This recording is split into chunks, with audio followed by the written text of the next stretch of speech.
uh, Studios. This is ManDate, episode 74, with BluPlanet Recycling Inc. These guys have kindly accepted my offer to come join my MBA research thesis on small business growth. And without further ado, I have Devin here to tell us a little bit about BluPlanet. Hey, my name is Devin Goss. I'm one of the co-founders of a company called BluPlanet Recycling. BluPlanet is a company that provides recycling collection services for multifamily residences. Those are condominiums and apartments, as well as businesses in Calgary, Alberta, Canada. Awesome. Now, Devin, how long have you guys been around for? We started the company in June of 2009, so coming up on 6-year anniversary this year. Okay. And how many employees in the company do you have? There's 12 employees now. I think by the end of this year, we'll probably have 15, maybe 16, depending on how things progress. Awesome. Could you tell us a little bit how you guys got started and how you guys got to where you are today? Sure. The genesis of BluPlanet Recycling is I was working for a big investment firm. I wasn't really happy in that industry. Around that same time, the city of Calgary rolled out a door-to-door collection service for single-family residences. So they were providing what's called commingled recycling, which is mixed materials recycling, where you don't have to sort the different components. They started providing that service for all single-family residences, so homes. They didn't provide that service for condos, which meant condos were having to hire their own private service providers. But nobody was offering that same type of service the city was providing. It opened up a bit of an opportunity for a company to come in and start providing this service. At the time was the condo board president of a fairly big building in the same area. Chatting with him for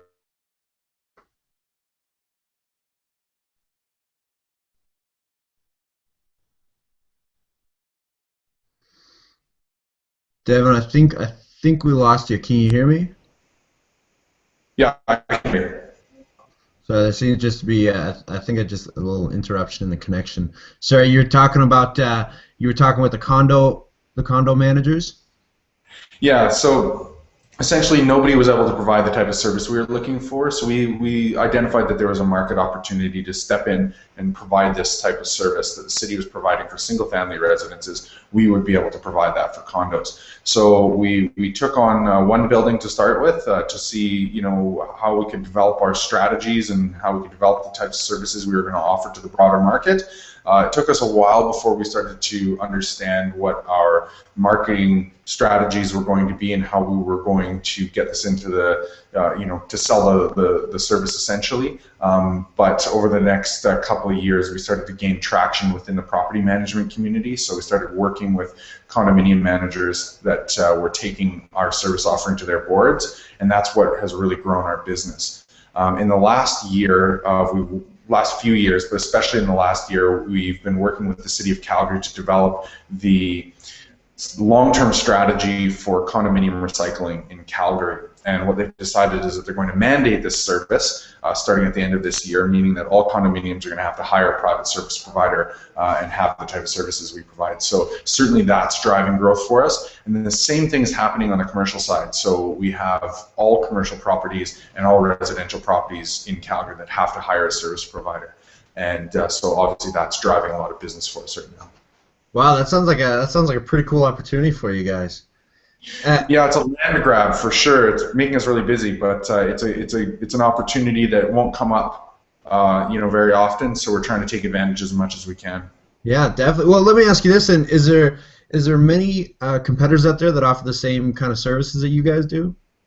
Yeah, there's some competitors that offer pretty similar services. Everybody offers a slightly different variation of the service, and we're not the right service provider for every particular situation. Some of the largest waste companies in the world are competitors of ours. They have types of equipment that we just don't have the scale to have certain specialized pieces of equipment. That said, we have a lot of specialized pieces of equipment and some know-how that isn't practical for them to be able to deploy deploy. So, we are the largest provider of commingled recycling for the multifamily market, and one of the bigger providers for the commercial market in our geographical area.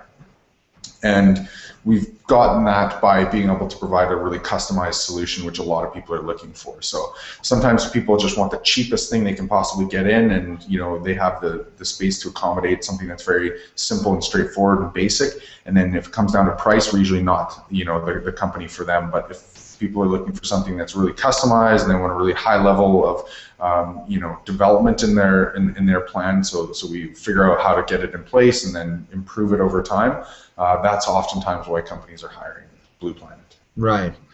Or companies or buildings, of course, in the multifamily side. Right, right. Now, could you tell us a little bit about the sort of managerial strategies that BluPlanet has had to implement to sort of gain the sort of traction in the industry that you guys have done so far? Well, as I mentioned, my background is finance, so I identified areas in the business where I could, apply my experience and my education. My first business partner, he comes from an engineering and design background, so there were experiences that he had and education that he had that could be applied to different areas in the business. And then early on, we brought on a third partner, and he had more experience in managing a small business. So between the three of us, we've covered most areas. There's other areas where we didn't have a lot of experience, like human resources, and that's an evolving process. Our learning on developing human resource strategies. We're in a tough market, or it can be a tough market to try to find and retain employees. So we're always trying to improve our HR strategies, but we set out sort of a process early on in the business that we would always try to evolve and get better in every single area. And we try to analyze everything we do, our operations, our marketing efforts, our administration systems, and our human resources systems, and always try to make improvements. So we're learning as we go. A lot of things, we brought in certain experiences and education, as I mentioned, coming into this, but a lot of it is an ongoing evolution and ongoing learning process. Yeah. Now you brought up saying that it's the market that you're in is tough to retain employees. Is that because you're a small business, or is that specifically the industry that you're in? Could you elaborate on that a bit more? In the city of Calgary, the labor market is dominated by the oil and gas industry. Mm-hmm. Because it's dominated by an industry that also has historically very high wages, it can be tough to compete with them, because if a person's willing to go out and drive a truck, for example, so a lot of what we do is logistics. It's guys picking up materials from one place and taking them to a processing plant. Mm-hmm. So we're a logistics company. If you do logistics up north in northern Alberta, you can make a lot of money doing that. So we have to try to find ways to incentivize guys to see the value beyond the monetary value of working with a company like us. We're extremely sustainability focused. We've been a certified benefit corporation, a B Corp, since 2011. We were on the B Corp Best for the World list in 2 categories for the last two years. We do a lot of community engagement work. We do a lot of environmental work. And these are the kinds of things that we try to promote within our business, and try to find employees who see the value in that, and see the value in the culture that we've built as a business, as a retention strategy. And so far it's working well. I mean, not every employee sticks with us long term, but we have an amazing team of guys right now, and we hope as we expand we can continue to build that out, and as we bring in new functions we find people who can even help us improve that culture even more. Right. Now you touched a little bit on expansion there. Could you tell us what are some of your business growth plans for BluPlanet? How you want to expand the business, and how you have expanded the business already, and how you plan to expand it even further? Sure. Well, I mean, as I mentioned, we're kind of in the position of a land grab. So right now, our growth plans primarily are just expanding existing business lines. Once that 2-year process is done, so the first one is mandated multifamily recycling. That's our market. We're going to capture a certain amount of it. Following that is ManDate for commercial spaces. We're the right provider for a lot of that market. We're working with property management companies to develop systems for their big, office towers or, little commercial spaces, anything in between. We're going to capture some of that market. After that is the compostable organic strategy, the mandate that's coming the year after for that. So we have to come up with systems to capture that material stream from all of these multifamily residences, all of these businesses. So through those product lines that we already offer, we'll probably roughly triple in size in the next 2.5 years. Wow. So we have to just deal with that on its own. And so we're building out, expanding our administration capacity, expanding out our operational capacity. Following that, the plan is to grow vertically. I don't think we're going to grow horizontally for a while. I don't think we'll be in other markets. It's just way too big. We're in the one major municipality in Canada who hasn't already basically established all of these systems. And we're fortunate in that sense that we get to be part of it. We get to capture some market, build out our systems, and then after that, I think we'll look at vertical integration. We'll start seeing what other components of our value chain can we come in and replace where we don't have to use an external provider, and therefore build in some resiliency, improve our margins, a lot of benefits, and our sustainability strategy includes that. I mean, a lot of recyclables in Canada get shipped overseas. It's tough to know exactly what happens with all of the materials. I mean, most of it we know what happens, but there's certain components where it's a gray area. And you don't really know if that's the right thing to be doing from an environmental or a social standpoint. So we're trying to close that loop and figure out ways that we can be self-reliant and have systems that, we're taking as many components of that value chain on ourselves, and we have controls on them as possible. Right. It sounds to me like you have a lot of external factors that rely on your growth, and a lot of internal stuff as well. Do you think that a lot of your business growth relies heavily on this mandate, as you said, to go this route of recycling? Do you think that if the mandate doesn't go as well as you plan, that could have a negative impact on your business growth? Yeah, certainly. I mean, the mandates are already written. We know what they look like. So yeah, the key is not whether or not the mandates are going to go ahead. That's already in the books for the city of Calgary. The key is going to be what infrastructure is going to back that up. So what access to processing facilities are going to be there? Is there going to be enough capacity within our market to be able to fulfill these mandates? Those are going to be the pressures that potentially restrict our growth, which is again why we want to grow vertically at some point and start to integrate our own processing, because then we have control over these things. So yeah, and it's possible that it'll just become a hyper-competitive market because we are in a land grab and we won't get as much market share as we're planning. That doesn't seem to be the case. Every day we're signing new business, but it's possible, of course, that somebody could just come in and say, hey, look, we're going to be a loss leader and we're just going to try to get as much of this as we can, and then our strategy has to change to, okay, how do we convert that business to us over time rather than capturing it in the next 2.5 years?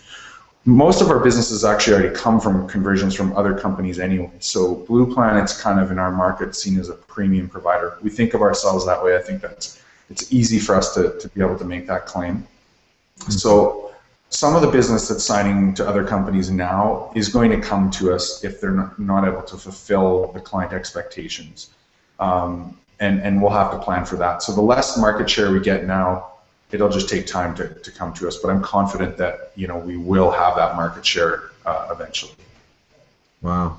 And how long? I know you said you're focusing on vertical integration at the moment. How long do you think it would take before you shift focus to horizontal integration and take this system into different territories? That's tough to say. Honestly, it's tough to say. I'm trying to work with the city of Calgary right now to get them to look at developing an eco-industrial park here in Calgary. And we want to be a critical stakeholder in that park. So offering us the opportunity to have access to some land that we can then use that land to invest in some infrastructure that would allow us to do a lot of the vertical growth elements of our business plan. So building our own processing facilities and things like that become a lot easier if the city helps us helps facilitate that through offering us access to land. Calgary's an expensive market for land, so the economics of building these facilities changes considerably if it can somehow be incentivized to do it. And it's in the city's long-term interest, so we're hoping that we can convince them to work with us on that. Us and other companies, I mean, not just BluPlanet, but in the event that, you know, that vertical integration, you know, slows down, or there, you know, another major company comes in and says, hey, we're going to set up all the processing facilities for all of these material streams, and they're going to be amazing, and you'll have access to them, and we're confident in that. At that time, then we look at, okay, well, what is our next growth phase? Do we look at another municipality and transport this over exactly as is? Do we just start working, you know, in concentric circles outside of Calgary? Do we just take larger and larger geographic areas around the city? That we haven't really sussed out. I mean, we're so busy right now. I don't think we've even really put much thought towards what that will look like. Yeah.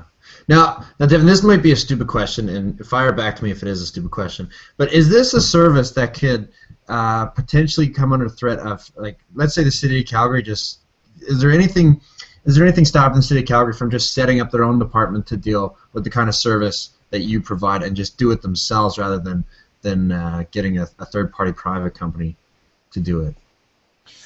Yeah, I mean, their mandate says that they're not going to do that. If we can't do it, so their commitment to us is that if BluPlanet and the other companies in our market can provide the service, they don't want to. Municipalities aren't particularly good at multifamily recycling or commercial recycling. Door-to-door recycling, they're great because it's a one-size-fits-all approach. They're not the cheapest way to do it, but they know what they're doing. They have the infrastructure and the know-how to operate that kind of service, because every single-family home is exactly the same. They put their bin out in the same exact spot. A truck that's specialized to collect those goes and grabs them.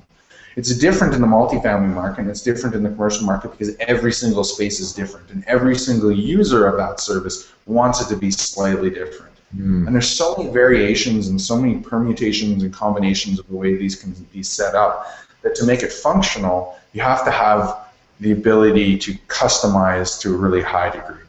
And that's really where the private market is better suited to be a service provider. And the city recognizes that, and they fully acknowledge it. There's a lot of smart people in the waste and recycling department in the city of Calgary, and they really know what they're doing. And they basically said to us, hey, look, we don't want to get into this market, so prove that you can do it, and there's no reason that we'll get into it. And so far, it's working out well. But I mean, again, some of the largest waste providers in the world are competitors of ours. They have a lot of know-how and a lot of resources and infrastructure that, you know, one of those companies could theoretically do the whole thing. And we're lucky that they didn't just assign it to one company. I'm glad they didn't, because I also think that isn't in the best interest of the users. But anyways, I mean, those are potential threats, but according to the way the bylaw is written, that's not likely to happen. Yeah. And Devin, just the final question here: where do you see the biggest opportunity? Is it focusing your services? I know you're doing on them both, but where do you see the biggest opportunity for growth? Is it the commercial side of your service, or is it the residential side of the service? Long term, probably commercial. The residential side of things is going to happen, and we're going to grow to a considerable extent over the next year in that market. And that will probably always be the foundation of our company. It's predictable, we know we have it. The commercial side of things is a really big market though, and compostable organics within that market is massive. So a large percentage of all the waste that goes into landfills is compostable organic material. Once you get out things like paper, cardboard, and plastics, the next big component is compostable organics. Now it's really heavy, and it's hard to deal with without good automated equipment. So it's expensive to provide that service. But once it's mandated, it's going to be the big growth component, and it similarly has challenges for companies who want a one-size-fits-all approach. You need a high level of customization to effectively create compostable organic collection system. So it's a prime market for us to go into. We're working with a lot of people on developing systems now, but when that comes in, that in the commercial market especially, that will be the single largest probably push for growth that the company experiences. Okay, well, that's all my questions that I have. It seems like you have an incredible opportunity here, and it seems like you got nothing but growth in the front window. So it looks like you have an incredible company. It looks like you guys are off to a really great start. So if there's anything else you guys, if you wanted anything else you wanted to add or say, now's the time to do it. No, that's I probably said everything that I can think of about the company. But yeah, thanks for the opportunity for the interview and to talk about our company. But yeah, as you mentioned, for us right now, we're just trying to keep our focus on trying to fulfill our growth right now, and that's a fun challenge, and it's a pretty good situation to be in right now. Yeah, it's a lot more fun when the growth is coming to you rather than you have to decide how to grow. Like it's a lot. You're in a much better position when you have to adapt to the growth rather than adapting to grow, if you know what I mean. Yeah, I know what you mean. Exactly. Yeah, and trying to stay on top of it and trying to work through some of the challenges that all small businesses have, which is, keeping up with our capital demands and trying to find, how to keep our inventories stocked without overextending ourselves. Those are the problems that we have to deal with, but those are good problems. Yeah. Because at very worst, we have to slow things down. It's not a matter of are we contracting at any point in the near future. Yeah, it's a problem, but it's a luxurious problem that most small businesses can't afford. So. Yeah, it's fortunate for sure. It's better to be too busy than not busy at all. Exactly. All right. Well, thanks again. Once again, this has been ManDate with Con and BluPlanet Recycling.